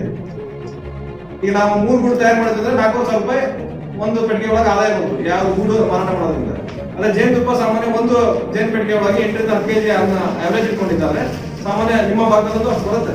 ಸೊ 8 kg 10 kg ಅಂತ ಹೇಳಿದ್ರೆ ಒಂದು 4 ಪೆಟ್ಟಿಗೆ ಅಂತ ಹೇಳಿದ್ರೆ ಸಾಮಾನ್ಯ 40 kg ಇಂದ 50 kg ವರೆಗೂ ಬರುತ್ತೆ. ಒಳ್ಳೆ ಜೇನುತುಪ್ಪಕ್ಕೆ ಈಗ 300 ರಿಂದ 600 ರೂಪಾಯಿ ವರೆಗೂ ರೇಟ್ ಇರುತ್ತೆ. ಸೊ ಆವಾಗ ನಾವು 500 ರೂಪಾಯಿ ಅವರೇಜ್ ರೇಟ್ ಇಟ್ಕೊಂಡಿದ್ದಾರೆ. ಒಂದು 40 kg ಒಂದು 4 ಪೆಟ್ಟಿಗೆ ಇಟ್ಕೊಂಡಿದ್ದೀವಿ ಅಂದ್ರೆ 40 kg ಒಳಗೆ ನಮ್ಗೆ ಆಲ್ಮೋಸ್ಟ್ ಒಂದು 20,000 ವರೆಗೆ ಇದ್ರದ್ದು ಆದಾಯ ಬರುತ್ತೆ. ಅದ್ರ ಹೊರತಾಗಿ ನಾವು ಆಲೋಚನೆ ಮಾಡಬೇಕಾಗಿರೋದು ನಮ್ಮ ಇಳುವರಿ. ನಾವು ಅಡಿಕೆ ತೋಟದಲ್ಲಾದ್ರೆ ಕನಿಷ್ಠ ಪಕ್ಷ ಅಂದ್ರೆ 15 ರಿಂದ 20% ನಮ್ಮ ಪಾಲಿನೇಷನ್ ಚೆನ್ನಾಗಾದ್ರೆ ಅಡಿಕೆ ಫಸಲು ಜಾಸ್ತಿ ಆಗುತ್ತೆ. 15 ರಿಂದ 20% ವರ್ಷವಿಡೀ ನಮಗೆ ಅಡಿಕೆ ಒಳಗೆ ಇದು ಫಸಲನ್ನು ಕೊಡುತ್ತೆ. ಈಗ ಮಾವು ಮಣ್ಣಗಳಾಗಲಿ ಅಥವಾ ಜೇನುನೊಣಗಳಾಗಲಿ ಬಹಳ ಒಳ್ಳೆ ಕೆಲಸಗಳನ್ನು ಮಾಡ್ತವೆ, ಇಳುವರಿ ಜಾಸ್ತಿ ಆಗ್ತದೆ. ಆಮೇಲೆ ಸೂರ್ಯಕಾಂತಿ ಒಳಗಂತೂ ಬಹಳ ಒಳ್ಳೆ ರಿಸಲ್ಟ್ ಇದೆ. ಕಲ್ಲಂಗಡಿ ಒಳಗೆ ನೀವು ಬೇಕಾದ್ರೆ ನೋಡಬೇಕು, ಒಂದು 8 ರಿಂದ 10 ಪೆಟ್ಟಿಗೆಗಳು ಒಂದು ಎಕರೆ ಒಳಗೆ ಇದ್ದಿದ್ದಾದ್ರೆ ಆ ಯೂನಿಫಾರ್ಮ್ ಸೈಜ್ ಬರ್ತವೆ, ಮತ್ತೆ ಶೇಪ್ ಅಷ್ಟೇ ಒಂದೇ ತರ ಶೇಪ್ ಬರ್ತದೆ. ಸೊ ಅದು ಬರ್ಬೇಕು ಅಂತ ಹೇಳಿದ್ರೆ ಜೇನ್ ಕೆಲಸ ಮಾಡಿದ್ರೆ ಚೆನ್ನಾಗಿ ಪಾಲಿನೇಷನ್ ಮಾಡಿದ್ರೆ ಮಾತ್ರ ಸಾಧ್ಯ ಆಗುತ್ತೆ. ಈಗ ಅಡಿಕೆ ಒಳಗೆ ನೀವು ಒಂದು 10% ಆದಾಯ ಜಾಸ್ತಿ ಆಗುತ್ತೆ ಅಂತ ಹೇಳಿದ್ರೆ 5 ಕ್ವಿಂಟಾಲ್ ಅಡಿಕೆ ಆಗೋನಿಗೆ 10% ಅಂತ ಹೇಳಿದ್ರೆ ಒಂದು 50 kg ಜಾಸ್ತಿ ಆಯ್ತು ಅಂತ ಹೇಳಿದ್ರೆ ಇವತ್ತಿನ ರೇಟ್ ಒಳಗೆ 20,000 ರೂಪಾಯಿ ಆಗುತ್ತೆ. ನಾವು ಇವೆಲ್ಲ ಕೆಲಸ ಮಾಡೋದ್ರಿಂದ ಒಂದು ಅರ್ಧ ಎಕರೆ ಒಳಗೆ ಒಂದು 50 kg ಅಡಿಕೆ ಜಾಸ್ತಿ ಆಯ್ತು ಅಥವಾ ನಮ್ಮ ಮಾವಿನ ಫಸಲು ಜಾಸ್ತಿ ಆಯ್ತು ಅಂತ ಹೇಳಿದ್ರೆ ಖಂಡಿತವಾಗಿ ಒಂದು ಜಾಸ್ತಿ ಲಾಭ ಕೊಡುತ್ತೆ. ನಮಗೆ ನೇರವಾಗಿ ಲಾಭ ಏನಂದ್ರೆ ಪರಾಗಸ್ಪರ್ಶ. ಈ ಪರಾಗಸ್ಪರ್ಶ ಕ್ರಿಯೆಗಾಗಿ ನಾವು ಆಲೋಚನೆ ಮಾಡಬೇಕಾಗಿದೆ. ವರ್ಷ ಇಡೀ ನಮಗೆ ಪರಾಗ ಮತ್ತೆ ಮಕರಂದ ಸಿಗುತ್ತೆ. ಆಯ್ತಾ, ತೆಂಗುದೊಳಗಷ್ಟೇ ಪರಾಗ ಮಾತ್ರ ಸಿಗುತ್ತೆ, ವರ್ಷ ಇಡೀ ಸಿಗುತ್ತೆ. ಅದೇ ಬಾಳೆ ಒಳಗಾದ್ರೆ ನೀವು ಮಕರಂದ ಸಿಗುತ್ತೆ ವರ್ಷದ ಎಲ್ಲ ಕಾಲದಲ್ಲೂ. ಮಾವು ಆದ್ರೆ ನೀವು ಜನವರಿಯಿಂದ ಫೆಬ್ರವರಿ ತಿಂಗಳಲ್ಲಿ ಈ ಪರಾಗ ಮತ್ತು ಮಕರಂದ ಸಿಗುತ್ತೆ. ಅದೇ ರೀತಿ ಬೇರೆ ಬೇರೆ ಗಿಡ, ಕಲ್ಲಂಗಡಿ ಇದೆ, ಅಂಟುವಾಳ ಇದೆ, ನೇರಳೆ ಇದೆ, ಕರಿಬೇವು, ಕಹಿಬೇವು, ಹಾಲ್ವಾಣ, ಅಕೇಶ, ಎಲ್ಲಾ ಗಿಡದಲ್ಲೂ ಸಹ ನಮಗೆ ಯಾವ ಕಾಲದಲ್ಲಿ ಯಾವ್ಯಾವ ಪರಾಗ ಮತ್ತು ಮಕರಂದ ಸಿಗುತ್ತೆ ಅನ್ನೋದನ್ನ ನಾವು ನೋಡ್ಬೋದು. ಸೊ ಬೇರೆ ಬೇರೆ ಅಷ್ಟೇ ನಮ್ಗೆ ಸಾಕಷ್ಟು ಪರಾಗ ಮತ್ತು ಮಕರಂದ ಸಿಗುತ್ತೆ. ಬಾಳೆಹಣ್ಣು, ಸಪೋಟ ಎಲ್ಲಾ ಇದ್ರೊಳಗೂ ಈ ಪರಾಗ ಮಕರಂದಗಳು ವರ್ಷ ಕಾಲಾವಧಿಗೆ ಜೇನುಗಳಿಗೆ ಸಿಗ್ತವೆ. ಸೊ ಆ ಒಂದು ಹಿನ್ನೆಲೆಯಲ್ಲಿ ನಾವು ಈ ಭಾಗದಲ್ಲಾದ್ರೆ ನಮ್ಮಲ್ಲಾದ್ರೆ ಮಳೆಗಾಲದಲ್ಲಿ 6 ತಿಂಗಳು ನಾವು ಯಾವುದೇ ರೀತಿ ಇಲ್ಲ ಸಕ್ಕರೆ ಪಾಕ ಕೊಟ್ಟು ಫೀಡ್ ಮಾಡ್ಕೊಂಡು ಉಳಿಸ್ಕೊಳ್ಬೇಕು. ಅದು ನಿಮ್ಮ ಭಾಗದಲ್ಲಿ ಸ್ಥಳಾಂತರ ಜೇನು ಕೃಷಿ ಮಾಡ್ತಾರೆ. ಈಗ ನಮ್ಮ ಭಾಗದ ಸೆಸಿ ಭಾಗದ ಬಹಳಷ್ಟು ಜನ ರೈತರು ಇಲ್ಲಿ 30-40 ಪೆಟ್ಟಿಗೆ ಇಟ್ಕೊಂಡು ಅವ್ರದ್ದು ಉತ್ಪನ್ನ ಆಗುತ್ತೆ, ಡಿವೈಡ್ ಆಗುತ್ತೆ, ಮತ್ತೆ ನಿಮ್ಗೆ ಬೆಳೆ ಜಾಸ್ತಿ ಇಳುವರಿನೂ ಆಗುತ್ತೆ, ನಿಮಗೂ ಲಾಭ ಆಗುತ್ತೆ. ಸೊ ಆ ತರ ನೀವೇ ಕೃಷಿಯನ್ನ ಪ್ರಾರಂಭ ಮಾಡಿದ್ರೆ ಮಾತ್ರ ಇದು ಹೆಚ್ಚು ಲಾಭದಾಯಕ ಆಗುತ್ತೆ. ವರ್ಷಕ್ಕೆ ನಿಮ್ಮಲ್ಲಿ ಪೆಟ್ಟಿಗೆ ಇರುತ್ತೆ, ನಿರ್ವಹಣೆ ಆಗುತ್ತೆ, ಮತ್ತೆ ಯಾವ ಬೆಳೆ ಬೆಳೆಯೋದಕ್ಕೂ ನಿಮಗೆ ಉತ್ತಮವಾಗಿ ಅನುಕೂಲತೆಗಳನ್ನು ಸಿಗ್ತವೆ. ಸೊ ಇದ್ರ ಜೊತೆಗೆ ನಾವು ಮುಂದೆ ಆಲೋಚನೆ ಮಾಡಬೇಕಾಗಿರ್ತಕ್ಕಂಥದ್ದು ಬೇರೆ ಬೇರೆ ಬೆಳೆಗಳನ್ನು ನೋಡಿರ್ತದೆ. ಸೊ ಇದು ಜೇನಿಂದ ಪರಾಗಸ್ಪರ್ಶ ಆಗ್ತಕ್ಕಂಥ ಶೇಕಡಾವಾರು ಇಳುವರಿ 277% ಆಗುತ್ತೆ. ಸೊ ಕಲ್ಲಂಗಡಿ ಒಳಗಾದ್ರೆ ನೀವು ಯೂನಿಫಾರ್ಮ್ ಸೈಜು ಬರುತ್ತೆ ಮತ್ತೆ ಗುಣಮಟ್ಟನೂ ಬರುತ್ತೆ. ಅಂದ್ರೆ ಒಂದು ಬಾರಿ ಜೇನು ಪೆಟ್ಟಿಗೆ ಇಟ್ಟಾಗ ಎಷ್ಟು ಶೇಕಡಾ 11% ಜಾಸ್ತಿ ಆಗಿದೆ, 2 ಬಾರಿ ಇಟ್ಟಾಗ 17% ಜಾಸ್ತಿ ಆಗಿದೆ, 5 ಬಾರಿ ಇಟ್ಟಾಗ 35% ಜಾಸ್ತಿ ಆಗಿದೆ, 10 ಬಾರಿ ಇಟ್ಟಾಗ 49% ಜಾಸ್ತಿ ಆಗಿದೆ. ಅಂದ್ರೆ ಅದೇ ಪೆಟ್ಟಿಗೆ ಇಟ್ಟು ನೀವು ಜೇನು ಕೃಷಿ ಮಾಡಿದ್ರೆ 54% ನಿಮ್ಮ ಕಲ್ಲಂಗಡಿ ಏನು ಇಳುವರಿ ಇದೆ 54% ಜಾಸ್ತಿ ಆಗುತ್ತೆ. ಅಂದ್ರೆ ನೀವು ಏನ್ ಬೆಳೆದ್ರೆ 1 ಪಟ್ಟು ಜಾಸ್ತಿ ಇಳುವರಿ ಬಂದಂಗಾಯ್ತು. ಸೊ ನಾವು ಇದೇ ರೀತಿಯಾಗಿ ಜೇನು ಕೃಷಿ ಯಾವ ತಿಂಗಳು ಏನೇನು ಚಟುವಟಿಕೆ ಮಾಡಬೇಕು ಅನ್ನೋ ಬಗ್ಗೆ ಮಾಹಿತಿ ಇದೆ. ಸೊ ಇದನ್ನ ಬೇಕಾದ್ರೆ PPT ಎಲ್ಲ ಕೊಟ್ಟಿರ್ತೀವಿ ಅಥವಾ ನಿಮ್ಮ ಆಂಗ್ಲದಲ್ಲಿ ಮಾಡಿಸೋದಾದ್ರೆ ಅವಕಾಶ ಮಾಡ್ತೀವಿ. ಯಾವ ತಿಂಗಳಲ್ಲಿ ಏನೇನು ಚಟುವಟಿಕೆ ಬರುತ್ತೆ, ಯಾವಾಗ ಪೇಮೆಂಟ್ ಬರುತ್ತೆ, ಯಾವಾಗ ಫೀಡಿಂಗ್ ಮಾಡಬೇಕು, ಅವಾಗ ಕಾಲ ಏನು, ಯಾವಾಗ ಆಕ್ಟಿವಿಟೀಸ್ ಚೆನ್ನಾಗಿರ್ತದೆ ಅನ್ನೋ ಬಗ್ಗೆ ಒಂದು ಮಾಹಿತಿ ಮಾಡ್ತೀವಿ. ಸೊ ಈಗ ಬಹಳ ಜನರಲ್ಲಿ ಇದೆಲ್ಲಕ್ಕಿಂತ ಇಲಾಖೆಯಿಂದ ಏನೇನು ಸವಲತ್ತು ಸಿಗುತ್ತೆ ಅನ್ನೋ ಬಗ್ಗೆ ಮಾತನಾಡಿದಾಗ ಅಥವಾ ಮಾಹಿತಿಗಳ ಅವಶ್ಯಕತೆ ಇದೆ. ಸೊ ಆ ಒಂದು ಹಿನ್ನೆಲೆಯಲ್ಲಿ ನಾವು ಜೇನು ಕೃಷಿಯ ಮೂಲ ಉದ್ದೇಶ ಅಂತ ಹೇಳಿದ್ರೆ ತೋಟಗಾರಿಕೆ ಬೆಳೆಗಳನ್ನ ಗುಣಮಟ್ಟ ಮತ್ತೆ ಇಳುವರಿಯನ್ನ ಹೆಚ್ಚು ಮಾಡ್ತಕ್ಕಂಥದ್ದು. ಇದು ಜೇನು ಕೃಷಿಯಿಂದ ಮಾತ್ರ ಹೆಚ್ಚಿನದಾಗಿ ಸಾಧ್ಯ ಆಗುತ್ತೆ. ಸೊ ಆ ಒಂದು ಹಿನ್ನೆಲೆಯಲ್ಲಿ ನಾವು ಜೇನು ಕೃಷಿಯನ್ನು ತೋಟಗಾರಿಕೆ ಇಲಾಖೆಯಿಂದ ಪ್ರೋತ್ಸಾಹ ಮಾಡ್ತಾ ಇದ್ದೀವಿ. ಮತ್ತೆ ಪರಿಸರ ಸಂರಕ್ಷಣೆ, ಈಗ ಹೊರಗಡೆಯಿಂದ ನೀವು ಬಾವಿಗಳಾಗಿ ಅಥವಾ ನಿಮ್ಮ ಪಟ್ಟಣದಲ್ಲಿ ಇರ್ತಕ್ಕಂಥ ಜೇನನ್ನ ಹಿಡಿದು ಅದನ್ನ ಬಳಕೆ ಮಾಡಿದ್ರೆ ಸೊ ಆ ಜೇನುಗಳು ನಶಿಸಿ ಹೋಗ್ತವೆ. ಎಷ್ಟೋ ಹೊಸ ಪರಿಸರದಲ್ಲಿ ಇರ್ತಕ್ಕಂಥ ಸಸ್ಯ ಪ್ರಭೇದಗಳು ನಮಗೆ ಉಳಿಯಲ್ಲ. ಸೊ ಅದಕ್ಕಾಗಿ ಜೇನನ್ನ ನಾವು ರಕ್ಷಣೆ ಮಾಡಿದ್ರೆ ಈ ಒಂದು ಸಸ್ಯ ಪ್ರಭೇದಗಳು ಪಾಲಿನೇಷನ್ ಆಗುತ್ತೆ, ಕಾಯಿ ಕಚ್ಚುತ್ತೆ. ಅದೇ ರೀತಿಯಾಗಿ ಜೇನು ಕೃಷಿಗೆ ಸಂಬಂಧಪಟ್ಟಂತೆ ನಮ್ಮಲ್ಲಿ ತರಬೇತಿಗಳನ್ನು ಕೊಡ್ತಾ ಇದ್ದೀವಿ. ಜೇನು ಪೆಟ್ಟಿಗೆಗಳಿಗೆ ಸಹಾಯ ಲಭ್ಯ ಆಗ್ತಾ ಇದೆ. ಅದಲ್ಲದೆ ಜೇನು ಮೇಳ ಮಾಡ್ಲಿಕ್ಕೆ ಇದೇ ರೀತಿ ನೀವು ಜಾಸ್ತಿ ಜನ ಸೇರ್ತೀರಾ ಅಂತ ಹೇಳಿದ್ರೆ ನಾವು ಜೇನು ಮೇಳ ಮಾಡ್ಬೋದು. ಅವಾಗ ಈ ರೀತಿಯ ಬೇರೆ ಬೇರೆ ಕಂಪನಿಗಳನ್ನ, ಉತ್ಪಾದಕರನ್ನ, ಮಾರಾಟ ಮಾಡೋರನ್ನ ಎಲ್ಲರೂ ಸೇರಿಸಿ ಒಂದು ಕಾರ್ಯಕ್ರಮ ಮಾಡ್ಬೋದು. ಜಿಲ್ಲಾ ಮಟ್ಟದಲ್ಲಿ ಮಾಡ್ಲಿಕ್ಕೆ ಅವಕಾಶ ಇರುತ್ತೆ. ಆ ರೀತಿಯಾಗಿ ಸಹ ಕಾರ್ಯಕ್ರಮಗಳನ್ನ ತೋಟಗಾರಿಕೆ ಇಲಾಖೆಯಿಂದ ಮಾಡ್ತಾ ಇದ್ದೀವಿ. ಮುಖ್ಯವಾದ ಕಾರ್ಯಕ್ರಮ ಅಂತ ಹೇಳಿದ್ರೆ ನಮ್ಮಲ್ಲಿ ತರಬೇತಿ ಇರ್ತಕ್ಕಂಥದ್ದು. ಈಗೇನು ತರಬೇತಿ ಇದೆಯಲ್ಲ, ಸೊ ಇದರಲ್ಲಿ ನಾವು ಒಂದೇ ದಿನಕ್ಕೆ ನಿಮ್ಗೆ ಎಲ್ಲಾ ಫೀಡಿಂಗ್ ಮಾಡಕ್ಕಾಗಲ್ಲ. ನಾವು ಮೊದಲ ಹಂತದಲ್ಲಿ ಏನ್ ಮಾಡ್ತಾ ಇದ್ವಿ, ಸಂಸ್ಥೆಗೆ ಎಲ್ಲ ರಿಕ್ವೆಸ್ಟ್ ಮಾಡ್ಕೊಂಡ್ವಿ. ಸೊ ಈ ಒಂದು ತರಬೇತಿ ನಾವು ಮೊದಲು ಇಂಟ್ರೊಡಕ್ಷನ್ ಮಾಡೋಣ, ಸ್ವಲ್ಪ ಜೇನುತುಪ್ಪ ರುಚಿ ಹೆಚ್ಚಿಸೋಣ. ನಂತರದಲ್ಲಿ 2 ದಿನದ ತರಬೇತಿ ಇರ್ತದೆ. 2 ದಿನದ ತರಬೇತಿ ಒಳಗೆ ನಿಮ್ಗೆ ಏನಾಗುತ್ತೆ, ಸ್ಪಷ್ಟವಾಗಿ ಏನೇನು ಜೇನಿನ ಕೃಷಿ ಸಂಬಂಧಪಟ್ಟಂತೆ ವೈಜ್ಞಾನಿಕ ಮಾಹಿತಿಗಳು ಏನಿದೆ, ಮತ್ತೆ ತಾಂತ್ರಿಕವಾಗಿ ನಾವೇನೇನು ಮಾಡ್ಬೇಕು, ಮತ್ತೆ ಬೆಟ್ಟಿಗೆ ಯಾವ ರೀತಿ ನಿರ್ವಹಿಸಬೇಕು ಅನ್ನೋ ಬಗ್ಗೆ 2 ದಿನ ಸಂಪೂರ್ಣ ಮಾಹಿತಿ ಕೊಡ್ತೀವಿ. ನಂತರದಲ್ಲಿ ಕೌಶಲ್ಯ ತರಬೇತಿಯನ್ನು ಕೊಡ್ತೀವಿ. ಅಂದ್ರೆ ಯಾರಾದ್ರೂ ಜೇನು ಕೃಷಿಯನ್ನ 14 ಪೆಟ್ಟಿಗೆ 20 ಪೆಟ್ಟಿಗೆ ಲೆಕ್ಕದಲ್ಲಿ ದೊಡ್ಡ ಪ್ರಮಾಣದಲ್ಲಿ ಮಾಡ್ತಾರೆ ಅಂತಿಲ್ಲ ಅಂದ್ರೆ ಅವರಿಗೆ 3 ದಿನಗಳ ಕೌಶಲ್ಯ ತರಬೇತಿಯನ್ನು ಕೊಡ್ತೀವಿ. ಸೊ ಅದರ ನಂತರದಲ್ಲಿ ಯೂನಿವರ್ಸಿಟಿ ಆಫ್ ಅಗ್ರಿಕಲ್ಚರ್ ಸೈನ್ಸಸ್ ಅವರು 10 ದಿನಗಳ ಒಂದು ವಿಶೇಷ ತರಬೇತಿಯನ್ನು ಕೊಡ್ತಾರೆ. ಸೊ ಅವಾಗ ನೀವು ಹೇಗೆ ಡಿವೈಡ್ ಮಾಡೋದು, ಎಮರ್ಜೆನ್ಸಿ ಯಾವ ರೀತಿ ತಯಾರು ಮಾಡೋದು, ಜೇನು ಉತ್ಪನ್ನಗಳನ್ನ ಯಾವ ರೀತಿ ತಯಾರು ಮಾಡೋದು, ಜಾಮ್, ಜಲ್ಲಿ, ಕೆಚಪ್, ಇತರ ಬೇರೆ ಬೇರೆ ಉತ್ಪನ್ನಗಳನ್ನ ಯಾವ ರೀತಿ ಮಾಡೋದು ಅನ್ನೋ ಬಗ್ಗೆ 10 ದಿನಗಳ ತರಬೇತಿ ಕೊಡ್ತಾರೆ. ಇನ್ನು ನಮ್ಮ ಭಾಗಮಂಡಲ ಅಂತ ಹೇಳಿದೆ, ಕೊಡಗುದಲ್ಲಿದೆ. ಸೊ ಅಲ್ಲಿ 3 ತಿಂಗಳು ಟ್ರೈನಿಂಗ್ ಕೊಡ್ತಾರೆ. ಯಾರು ಹೊಸದಾಗಿ ಜೇನು ಕೃಷಿಯನ್ನೇ ಅವಲಂಬನೆ ಮಾಡ್ಕೊಂಡು ಜೀವನ ಮಾಡ್ತಾರೆ ಅಂತಿಲ್ಲ ಅಂದ್ರೆ ಸೊ 3 ತಿಂಗಳು ಟ್ರೈನಿಂಗ್ ಕೊಡ್ತಾರೆ. ಅವರಿಗೆ ಎಲ್ಲ ರೀತಿಯ ತರಬೇತಿ ಕೊಡುವಷ್ಟು ಯೋಗ್ಯ ರೀತಿಯಲ್ಲಿ ಅಲ್ಲಿ ತರಬೇತಿ ಕೊಡ್ತಾರೆ. ಸೊ ಅದು 3 ತಿಂಗಳ ತರಬೇತಿ ಇರ್ತದೆ. ಸೊ ಈ ರೀತಿಯಾಗಿ ನಮ್ಮ ಇಲಾಖೆಯಲ್ಲಿ ಬೇರೆ ಬೇರೆ ಹಂತದಲ್ಲಿ 1 ದಿನದ್ದು, 2 ದಿನದ್ದು, 3 ದಿನದ್ದು, 10 ದಿನಗಳ ತರಬೇತಿ, ಆಮೇಲೆ 3 ತಿಂಗಳ ತರಬೇತಿವರೆಗೆ ಜೇನು ಕೃಷಿ ಬಗ್ಗೆ ತರಬೇತಿಯನ್ನು ಕೊಡ್ತೀವಿ. ಅದೇ ರೀತಿಯಾಗಿ ಜೇನು ಕೃಷಿಗೆ ಸಹಾಯಧನ ಅಂತ ಹೇಳಿದ್ರೆ, ಈಗ ಜೇನು ಪೆಟ್ಟಿಗೆ ಏನಿದೆ, ISI ಮಾಡಿದ ಪೆಟ್ಟಿಗೆಗೆ 2,000 ರೂಪಾಯಿ ಬೆಲೆ ಇರುತ್ತೆ. ಅದ್ರ ಜೊತೆಗೆ ಜೇನು ಗೂಡು, ಈಗ ಜೇನು ಗೂಡು ಏನಾಗ್ತದೆ ಅಂತ ಹೇಳಿದ್ರೆ ಒಳ್ಳೆ ರೋಗ ಮುಕ್ತ ಗೂಡು ಕೊಡಬೇಕು. ಇಲ್ಲ ಅಂತ ಹೇಳಿದ್ರೆ ಸಾಮಾನ್ಯ 6 ತಿಂಗಳಿಗೆ ಅದು ರೋಗ ಬಂದು ಹೋಗ್ತದೆ. ಅಥವಾ ರಾಣಿ ವಯಸ್ಸಾಗಿದೆ, ಈಗ ಏನ ಮಾಡ್ತಾರೆ ಗೂಡು ಕೊಡ್ಬೇಕಿದ್ರೆ ಹೊಸ ರಾಣಿಯನ್ನ ಕೊಟ್ರೆ ನಿಮ್ಗೆ 3 ವರ್ಷ 4 ವರ್ಷ ಅದು ರಾಣಿ ಅದ್ರ ದುಡಿಯುತ್ತೆ. ಈಗ ರಾಣಿ ಹಳೆದಾಗಿದೆ, 2 ವರ್ಷದ ಹಳೆ ರಾಣಿ ನಿಮ್ಗೆ ನಾವು ಕೊಟ್ಟಿದ್ದಾರೆ. ಸೊ ಅವಾಗ ಏನಾಗುತ್ತೆ, 6 ತಿಂಗಳು 7 ತಿಂಗಳಿಗೆ ಆ ರಾಣಿ ವಯಸ್ಸಾಗಿ ಮೊಟ್ಟೆ ಇಡತಕ್ಕಂಥ ಸಾಮರ್ಥ್ಯನ ಕಳ್ಕೊಂಡ್ಬಿಡುತ್ತೆ. ಸೊ ಅದಕ್ಕಾಗಿ ನಾವು ಯಾರ ಹತ್ರ ಗೂಡು ತಗೊಳ್ತೀವಿ ಅವ್ರ ಹತ್ರ ಇದನ್ನೆಲ್ಲ ಸರಿಯಾದ ರೀತಿಯಲ್ಲಿ ವಿಚಾರಿಸ್ಕೊಳ್ಬೇಕು. ಇದು ಹೊಸದಾಗಿ ಎಮರ್ಜೆನ್ಸಿ ಆಗಿರೋಂಥ ರಾಣಿ ನಾವು ಚೆನ್ನಾಗಿ ಮೊಟ್ಟೆ ಇಡ್ತಕ್ಕಂಥ ಶಕ್ತಿ ಇದೆಯಾ ಅಂತೇಳಿ ನಾವು ಸಾಮಾನ್ಯ ಫ್ರೇಮ್ ಅಲ್ಲಿ ಎದ್ದು ನೋಡಿದ್ರೆ ಮೊಟ್ಟೆ ಚೆನ್ನಾಗಿದೆ, ಪ್ರತಿ ಕಾಲ ಗೂಡಲ್ಲೂ ಮೊಟ್ಟೆ ಇಡ್ತಾ ಇದೆ, ಚೆನ್ನಾಗಿ ಆರೋಗ್ಯವಾಗಿದೆ, ರಾಣಿ ಓಡಾಡ್ಕೊಂಡು ಆಕ್ಟಿವ್ ಆಗಿದೆ, ತಕ್ಷಣ ಕಾಣಿಸ್ಕೊಳ್ಳಲ್ಲ ಅಂತ ಹೇಳಿದ್ರೆ ಸೊ ಅದು ಬಹಳ ಆಕ್ಟಿವ್ ಆಗಿದೆ ಅಂತ ಹೇಳಿ ನಾವು ಗುರುತು ಮಾಡ್ಕೋಬೇಕು. ಅಂತ ಆಕ್ಟಿವ್ ರಾಣಿಗಳನ್ನ ನಾವು ತಂದು ಕೃಷಿ ಮಾಡಿದ್ರೆ ಮಾತ್ರ ಚೆನ್ನಾಗಿ ಜೇನು ಕೃಷಿ ನಮ್ಗೆ ಕೈ ಹಾಕ್ತದೆ. ಸೊ ಆ ರೀತಿಯಾಗಿ ಒಂದು ಗೂಡು ಉತ್ಪಾದನೆ ಮಾಡೋದಕ್ಕೆ ಸಾಮಾನ್ಯ 2,000 ರೂಪಾಯಿ ಗೌರ್ಮೆಂಟ್ ಫಿಕ್ಸ್ ಮಾಡಿದೆ. ಅದ್ರ ಜೊತೆಗೆ ಸ್ಟ್ಯಾಂಡ್ ಬೇಕು. ಈಗ ನಾವು ಮನೆಯಲ್ಲೇ ಏನೋ ಕಟ್ಟೆ ಮೇಲೆ ಇಡ್ತೀವಿ ಅಂತ ಹೇಳಿದ್ರೆ ಇಲ್ವೇ ಅಥವಾ ಬೇರೆ ಬೇರೆ ಶತ್ರು ಕೀಟಗಳು ಬೇರೆ ಬೇರೆ ಸರಿಸೃಪಗಳೆಲ್ಲ ಹಾನಿ ಮಾಡ್ತವೆ. ಸೊ ಅದಕ್ಕೆ ಏನ್ ಮಾಡ್ಬೇಕು ಅಂತ ಹೇಳಿದ್ರೆ ಸ್ಟ್ಯಾಂಡ್ ಸರಿಯಾಗಿದ್ರೆ ಆ ಸ್ಟ್ಯಾಂಡ್ ಅಲ್ಲಿ ಕರೆಕ್ಟ್ ಆಗಿ ನಾವು ನೀರು ನಿಲ್ಲಿಸಿ ಯಾವುದೇ ರೀತಿ ಗೆದ್ದು ಇವೆ ಅಥವಾ ಬೇರೆ ಬೇರೆ ಕೀಟ ರೋಗಗಳು ಬರದೇ ಇರೋ ಹಾಗೆ ಕಾಪಾಡ್ಕೊಳ್ಬೇಕು. ಸೊ ಸ್ಟ್ಯಾಂಡ್ ಅಷ್ಟೇ ಮುಖ್ಯ ಆಗುತ್ತೆ. ಸ್ಟ್ಯಾಂಡ್ಗೆ 500 ರೂಪಾಯಿ ಇದೆ, ಒಟ್ಟು 4,500 ರೂಪಾಯಿ ಒಂದು ಯೂನಿಟ್ ಕಾಸ್ಟ್ ಇದೆ. ಸೊ 4,500 ರೂಪಾಯಿ ಯೂನಿಟ್ ಕಾಸ್ಟಿಗೆ ನಿಮಗೆ 75% ವರೆಗೆ ಸಬ್ಸಿಡಿ ಇದೆ. ರಾಜ್ಯಗಳ ಯೋಜನೆ ಒಳಗೆ 75 ಅಂದ್ರೆ 3,375 ರೂಪಾಯಿ ಸಹಾಯ ಸಿಗ್ತದೆ. ಸೊ ಅದು ನಿಮ್ಮ ಕೈ ಬಿಡ್ತಕ್ಕಂಥದ್ದು 1,125 ರೂಪಾಯಿ. ಸೊ ಆ ರೀತಿಯಾಗಿ ನೀವು ಈ 2 ಪೆಟ್ಟಿಗೆಯನ್ನು ಇಟ್ಕೊಂಡಿದ್ದಾರೆ. ನಂತರದಲ್ಲಿ ನೀವೇ ಕೃಷಿಯನ್ನ ಪ್ರಾರಂಭ ಮಾಡ್ಬಿಟ್ಟು ಅದನ್ನ ಡಿವೈಡ್ ಮಾಡಬಹುದು. ನೆಕ್ಸ್ಟ್ ಒಂದ್ ಸ್ವಲ್ಪ ದೊಡ್ಡ ಪ್ರಮಾಣದಲ್ಲಿ ನಾವು ಮಾಡ್ತೀವಿ, ಸ್ವಲ್ಪ ನಮಗೆ ಆಸಕ್ತಿ ಇದೆ ಅಂತ ಹೇಳಿದ್ರೆ ರಾಷ್ಟ್ರೀಯ ತೋಟಗಾರಿಕೆ ಮಿಷನ್ ಯೋಜನೆ ಒಳಗೆ ಒಂದ್ ಪೆಟ್ಟಿಗೆ 1,600 ರೂಪಾಯಿ ಸಬ್ಸಿಡಿ ಬರ್ತದೆ. 4,500 ರೂಪಾಯಿನೇ ಖರ್ಚು ಆಕ್ಚುಲಿ 1,600 ರೂಪಾಯಿ ಸಬ್ಸಿಡಿ ಬರುತ್ತೆ. ಅಂದ್ರೆ ದೊಡ್ಡ ಪ್ರಮಾಣದ 10 ಪೆಟ್ಟಿಗೆ 20 ಪೆಟ್ಟಿಗೆ 50 ಪೆಟ್ಟಿಗೆವರೆಗೂ ಅಲ್ಲಿ ನೀವು ಇಟ್ಕೊಂಡು ಕೃಷಿ ಮಾಡೋದಕ್ಕೆ ಸಾಧ್ಯತೆ ಇದೆ. ಸೊ ಅಲ್ಲಿ 14,000 ರೂಪಾಯಿವರೆಗೆ 10 ಪೆಟ್ಟಿಗೆ ನೀವು ಸಹಾಯಧನ ಸಿಗ್ತದೆ. ಅಕಸ್ಮಾತ್ ಆಗಿ ನಾನು ಸ್ವಲ್ಪ ಒಳ್ಳೆ ರೀತಿಯಲ್ಲಿ ಕೃಷಿ ಮಾಡಬೇಕು, ನಂತರ ಅಮೆಜಾನ್ ಕುಟುಂಬಗಳನ್ನೆಲ್ಲ ಬೇರೆಯವ್ರಿಗೆ ಮಾರಾಟ ಮಾಡಬೇಕು ಅಂತ ಹೇಳಿದ್ರೆ ಒಂದು ಖಾಸಗಿ ನರ್ಸರಿ ಅಂತೇಳಿ ಮಾಡಿಸ್ಬೋದು. ಸೊ ಅದಕ್ಕೆ 1 ಲಕ್ಷ ರೂಪಾಯಿ ಖರ್ಚು ಬರ್ತದೆ. ಅದು ಮುಖ್ಯವಾಗಿ 18 ಇತರ ಜೇನು ಪೆಟ್ಟಿಗೆ ಗೂಡು ಇರ್ತಕ್ಕಂಥ ಜೇನು ಪೆಟ್ಟಿಗೆ ಸ್ಟ್ಯಾಂಡ್ ಬರ್ತದೆ. ಆಮೇಲೆ ಈ ರೀತಿಯ 10 ಮರಿಜೇನು ಪೆಟ್ಟಿಗೆಗಳು ಬರ್ತವೆ. ಆಮೇಲೆ ಜೇನುತುಪ್ಪ ತೆಗೆಯುವ ಮಷಿನ್ ಬರ್ತವೆ. ಅದಕ್ಕೆ ಸಂಬಂಧಪಟ್ಟಂತೆ ಬೇರೆ ಬೇರೆ ಪರಿಕರಗಳೆಲ್ಲ ಬರ್ತವೆ. ಸೊ ಒಟ್ಟು 1 ಲಕ್ಷ ರೂಪಾಯಿ ಯೂನಿಟ್ ಕಾಸ್ಟ್. ಅದಕ್ಕೆ 75,000 ರೂಪಾಯಿ ಸಹಾಯಧನ ಸರ್ಕಾರದಿಂದ ಸಿಗುತ್ತೆ. 25,000 ರೂಪಾಯಿ ಅಷ್ಟೇ ನಿಮ್ಮ ಕೈಯಲ್ಲಿ ಖರ್ಚು ಬಿಡುತ್ತೆ. ಆತರ ಮಾಡೋದ್ರಿಂದ ನೀವು 28 ಪೆಟ್ಟಿಗೆ ಉತ್ಪಾದನೆ ಮಾಡಬಹುದು. ಜೇನುತುಪ್ಪ ಉತ್ಪಾದನೆ ಮಾಡೋದಕ್ಕೂ ನಿಮಗೆ ಅನುಕೂಲ ಆಗುತ್ತೆ. ನೀವು ತೋಟದಲ್ಲೇ ಇಡಾಗ್ತದೆ. ಮಳೆಗಾಲದಲ್ಲಿ ಮಾತ್ರ ಮಳೆ ರಕ್ಷಣೆ ಆಗ್ಬೇಕು ಅಂತ ಹೇಳಿ ಒಂದು ಪ್ಲಾಸ್ಟಿಕ್ ಶೀಟ್ ಹಾಕ್ಬೋದು. ಅದನ್ನ ಬಿಟ್ಟರೆ ಬೇರೆ ಏನೂ ಅವಶ್ಯಕತೆ ಇಲ್ಲ. ಈ ಜೇನು ಪೆಟ್ಟಿಗೆ ಮಳೆಗಾಲದಲ್ಲೂ ಸಹ ಚೆನ್ನಾಗಿ ಕೆಲಸ ಮಾಡಿರ್ತೀವಿ, ಉತ್ಪಾದನೆ ಮಾಡಿರ್ತಾರೆ. ಇದಕ್ಕೆ ಶೀಟಲ್ಲಿ ಹಾಕಿರ್ತಾರೆ ನೋಡಿ, ಮಳೆ ಇದಾಗಿ ಮಾರಾಟ ಆಗೋದು. ಸೊ ಅದನ್ನೆಲ್ಲ ವ್ಯವಸ್ಥಿತವಾಗಿ ಕೊಟ್ಟಿರ್ತಾರೆ. ಸೊ ನೀವು ಪೆಟ್ಟಿಗೆ ಮತ್ತೆ ಮನೆ ಒಳಗೆ ಇಡಬೇಕು ಅನ್ನೋ ಯಾವ ಅಗತ್ಯ ಇಲ್ಲ, ತೋಟದಲ್ಲೇ ನೇರವಾಗಿ ಇಡೋದು.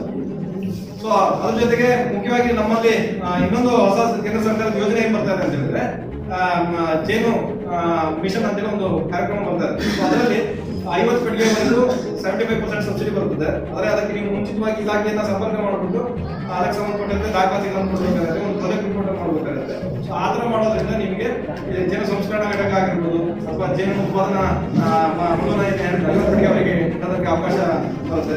ಅಥವಾ ನೀವು ಜೇನು ತುಪ್ಪ ಟೆಸ್ಟಿಂಗ್ ಮಾಡುವಂತ ಲ್ಯಾಬ್ ಮಾಡೋದಕ್ಕೆ ಅಥವಾ ಬೇರೆ ರೀತಿಯ ಜೇನಿನ ಉತ್ಪಾದನೆಗಳನ್ನು ಸಂಸ್ಕರಣೆ ಮಾಡೋದಕ್ಕೆ, ಮೌಲ್ಯವರ್ಧನೆ ಮಾಡೋದಕ್ಕೆ ಎಲ್ಲದಕ್ಕೂ ಸಹ ಇಲಾಖೆಯಿಂದ ಲಭ್ಯ ಇದೆ. ಆದ್ರೆ ನೀವು ಇಲಾಖೆನ ಮೊದಲೇ ಮುಂಚಿತವಾಗಿ ಸಂಪರ್ಕ ಮಾಡಿಬಿಟ್ಟು ಅದರಿಂದ ಒಂದು 6 ತಿಂಗಳು 1 ವರ್ಷ ಟೈಮ್ ಬೇಕು ದೊಡ್ಡ ಯೋಜನೆಗಳನ್ನು ಪಡ್ಕೊಳ್ಳೋದಕ್ಕೆ. ಆದ್ರೆ ಮೊದಲು ನಾವೇನು ಹೇಳೋದಂತಂದ್ರೆ ಒಂದು 2 ಪೆಟ್ಟಿಗೆ ನಾವು ಜೇನು ಇಟ್ಕೊಂಡ್ಬಿಟ್ಟು ಸಾಕಾಣಿಕೆ ಪ್ರಾರಂಭ ಮಾಡಿ ನೇರವಾಗಿ ಈ ಜೇನಿನಿಂದನೂ ಅನುಕೂಲ ಆಗುತ್ತೆ. ಜೇನುತುಪ್ಪ ಒಳ್ಳೆ ಗುಣಮಟ್ಟ ಸಿಗುತ್ತೆ. ಮತ್ತೆ ಎರಡನೇದಾಗಿ ನಿಮ್ಮ ಇಳುವರಿ ಸಹ ಜಾಸ್ತಿ ಆಗುತ್ತೆ. ನಾನು ಒಂದೇ ಸ್ಥಳದಲ್ಲಿ ಎಷ್ಟು ಜೇನು ಪೆಟ್ಟಿಗೆನ ಇಡ್ಬೋದು ಸರ್? ಒಂದು ಎಕರೆಗೆ 4ರಿಂದ 5 ಪೆಟ್ಟಿಗೆ ಅಂತ ಹೇಳಿದ್ವಿ. ಬಟ್ ಒಂದು ಎಕರೆ ಅದು ಕಮರ್ಷಿಯಲ್ ಆಗಿ ನೀವು ಜೇನು ಕೃಷಿ ಮಾಡೋದಾದ್ರೆ ಇಲ್ಲ ಅಂತಂದ್ರೆ ನೀವು ಮನೆ ಮುಂಭಾಗದಲ್ಲಿ 8 ಮೀಟರ್ಗೆ ಒಂದೊಂದು ಪೆಟ್ಟಿಗೆ ಇಟ್ಕೊಂಡಿರ್ತಾರೆ. ಮತ್ತೆ ಗೂಡು ಯಾವುದೇ ಕಾರಣಕ್ಕೂ 1.5 ಕಿಲೋಮೀಟರ್ ವ್ಯಾಪ್ತಿಯಲ್ಲಿ ಆಹಾರ ಸಂಗ್ರಹಣೆ ಮಾಡ್ತಾ ಇರ್ತದೆ. ನೀವು ಒಂದು ಮನೆ ಮುಂಭಾಗದಲ್ಲಿ ಒಂದು 3-4 ಪೆಟ್ಟಿಗೆ ಇಟ್ಕೊಂಡು ಅಡ್ಡಿ ಇಲ್ಲ. ಅದಕ್ಕಿಂತ ಜಾಸ್ತಿ ಇಡಂಗಿಲ್ಲ ಸರ್? ಇಟ್ಟು ಏನು ತೊಂದರೆ ಆಗಲ್ಲ. ಮ್ಯಾಕ್ಸಿಮಮ್ ಎಷ್ಟು ಪೆಟ್ಟಿಗೆ ಇಡ್ಬೋದು ಸರ್? ಮ್ಯಾಕ್ಸಿಮಮ್ ಎಷ್ಟು ಪೆಟ್ಟಿಗೆ ನಾವು ಇಡ್ಬೋದು ಸರ್? ನೀವು ನಮ್ಮ ಊರಲ್ಲಿ ನಾನು ಒಬ್ಬನು ಜೇನು ಕೃಷಿ ಸ್ಟಾರ್ಟ್ ಮಾಡಿದ್ರಿಂದ ಮತ್ತು 4 ಜನ ನಾನು ರೆಡಿ ಮಾಡ್ಕೊಂಡಿದ್ದೀನಿ. ನನಗೆ ಕಾಲನಿ ಸಪ್ಲೈ ಮಾಡಬೇಕು, ಮತ್ತೆ ಎಲ್ಲಾ ತರದಲ್ಲೂ ನಂಗೆ ವ್ಯವಸ್ಥೆ ಮಾಡ್ಕೊಬೇಕು. ಕಮ್ಮಿ ಅಂದ್ರೆ ಒಂದು 250 300 ಕಾಲನಿ ಇದೆ ಒಂದು ಗ್ರಾಮದಲ್ಲಿ. ಒಂದು ಗ್ರಾಮ ಊರಲ್ಲಿ ನಮ್ಮ ಸಣ್ಣ ಊರು ಬರ್ತದೆ. ಒಂದು ಮೆಸರೇಟ್ ಲೆಕ್ಕ ಗ್ರಾಮದಲ್ಲ, ಗ್ರಾಮನೂ ಅಲ್ಲ, ಅರ್ಧ ಗ್ರಾಮ ಬರೋದು ಅಷ್ಟು. ಈಗ ಒಂದಿಗೆ ಅಂತ ತಿಳ್ಕೊಳ್ಳಿ, ಜೇನು ನಮ್ಗಿಂತ ಕ್ಯಾಲ್ಕುಲೇಟಿವ್ ಆಗಿದೆ. ಒಳಗೆ ಒಳ್ಳೆ ಆಹಾರ ಸಿಗ್ತಾ ಇದೆ ಅಂದ್ರೆ ಅದೇ ಜಾಸ್ತಿ ಮೊಟ್ಟೆ ಮಾಡ್ಕೊಂಡು ಜಾಸ್ತಿ ಕುಟುಂಬ ಮಾಡ್ಕೊಂಡು ಅದೇ ಅಭಿವೃದ್ಧಿ ಆಗುತ್ತೆ. ನಿಮ್ಗೆ ಹೊರಗಡೆ ಆಹಾರ ಕಡಿಮೆ ಆಯ್ತು ಅಂತ ಹೇಳಿದ್ರೆ ಮೊಟ್ಟೆ ಇಡಕ್ಕೆ ಹೋದಿಲ್ಲ. ರಾಣಿ ಇದೆಯಲ್ಲ ಅಷ್ಟು ಬುದ್ಧಿವಂತ ಜೀವಿ ಮತ್ತೊಂದಿಲ್ಲ. ನಿಮ್ಗೆ ಹೊರಗಡೆ ಅಭಾವ ಇದೆ ಅಂತ ಹೇಳಿದ್ರೆ ಈ ಮೊಟ್ಟೆ ಇಡಲ್ಲ. ಅದಕ್ಕಾಗಿ 4 ವರ್ಷದವರಿಗೆ 5 ವರ್ಷದವರಿಗೆ ರಾಣಿ ಇರ್ತಾರೆ. ಯಾಕಂತ ಹೇಳಿದ್ರೆ ನೀವು ಹೊರಗಡೆ ಒಳ್ಳೆ ಪ್ರೆಷರ್ ಇಲ್ಲ ಅಂತ ಹೇಳಿದ್ರೆ ಮೊಟ್ಟೆ ಇಡಲ್ಲ. ಸರಿಯಾಗಿ ಇಟ್ಕೊಂಡಿಲ್ಲ ಅಂದ್ರೆ ಅವ್ನಿಗಲ್ಲ. ಇದು ಆದ ಮರ ಇರ್ತದೆ, ಆದ ಮರದಲ್ಲಿ ಗುಡುಗಳು ಕಟ್ಟಿರ್ತದೆ. ನೀವು ಆದ ಮರದಲ್ಲಿ ರೆಂಬೆ ಬಂದೊಂದು ಗೂಡು ಇರ್ತದೆ, ನೋಡಿದಿರ? ರೆಂಬೆ ಬಂದೊಂದು ಗೂಡು ಇರ್ತದೆ, ಅದು ಒಂದೊಂದು ಗೂಡೆ 150 ಗೂಡು ಹೆಚ್ಚೆ ಕಟ್ಟಿರ್ತಾರೆ. ಈಗ ಮಡ್ದಾಗ ಮಡ್ದುಗಳ ದೇವಸ್ಥಾನ ಒಳಗೂ ಕಟ್ತಾವ. ಅದಕ್ಕೇನು ಅಂತಾರೆ ಜಾಗ ಇಚ್ಛೆ. ನಾವೇನು ಈಗ ಅಡಿಗೆ ಹಾಕ್ತೀವಲ್ಲ 8, 8, 9, 9 ಜೇನಿಗೆ ಏನು